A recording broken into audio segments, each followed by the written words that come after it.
The view of the Council for the Advancement of the South African Constitution. Joining us on the line from Cape Town, the Executive Secretary for that Council, Lawson Naidoo. Lawson, thank you for being with us.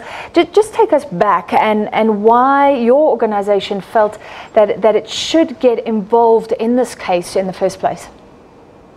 Well, thank you very much. When this matter first arose with the publication of the Public Protector's report in November last year, we wrote to the President shortly thereafter and asked him when he was going to institute the Commission of Inquiry.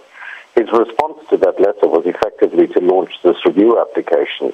We were therefore listed as a respondent, and we've sought ever since then to ensure that the President does actually implement the remedial action of the Public Protector as a matter of urgency. In the year that has passed since, or 13 months since that report was published, we've had a whole plethora of new allegations of state capture that has dominated South African political and economic discourse over the last year.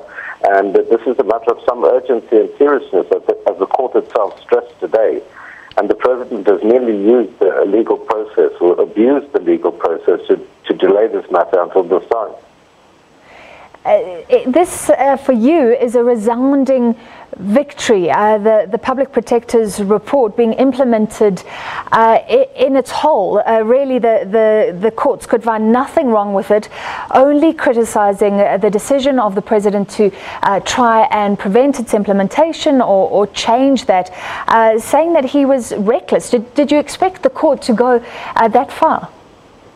Well, indeed, because I think, any objective person looking at the set of circumstances with the President himself implicated and deeply implicated in those allegations of state capture, it would be wholly inappropriate for him to appoint the person that would adjudicate these matters in the Commission of Inquiry. So it is absolutely reasonable that somebody else should be granted that responsibility. The Constitution doesn't clearly say exactly who that should be, but as the court pointed out today, it is eminently reasonable to say that the Chief Justice should do so, given that the person to be appointed is going to be a judge, and the Chief Justice is therefore in the best position to select that person. President Zuma ordered to pay costs personally again. Of course, there is a view out there that even the judiciary is against him. Are you concerned this will feed into that rhetoric? Well, I don't think it's a question of the judiciary being against the President. I think it's a reaction to the President's abuse of legal process. And I think, as you've just read out the history of the President's litigation since 2009, and we've seen the courts becoming increasingly frustrated with members of the executive who openly flout their legal duties. We know that the Constitutional Court is currently considering whether the Minister of Social Development should also be landed with a personal cost order in relation to the SASA debacle. So this is not a one-off thing, but it's really to say to government that they are engaging in frivolous litigation, abusing the legal process, using taxpayers' money, and that has got to come to a stop. And the President himself has said that you cannot run a country through the courts. So I guess that argument could be used against him now. If we talk about litigation at each and every turn and corner. Well, we're a constitutional democracy, and we need to run this country according to the principles and precepts of the Constitution. Where the President and members of the executive flout the Constitution, they will be held accountable by the judiciary or by other organs of state that have the power to do so, such as Parliament or the Chapter 9 institution. So the onus is really on government to abide by the Constitution.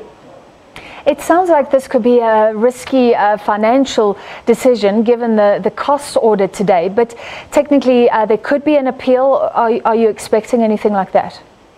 Well, the President's track record would suggest that there would be appeal, but I think he will have to reflect very soberly on this judgment today in the full knowledge that any appeal is likely to incur him further legal costs. So I think that hopefully will act as a brake on these otherwise, easy recourse to the mechanism of an appeal. Finally, Lawson, were there any gaps in the law? A lot of people saying that, you know, the writers of the Constitution could not foresee everything. But it seems like over a time period, we've at least gained a lot of clarity around the powers of the president in relation to the public protector, etc. Yeah, indeed. I mean, I think the Constitution is a framework document. It sets out the basic rules under which public power is to be exercised.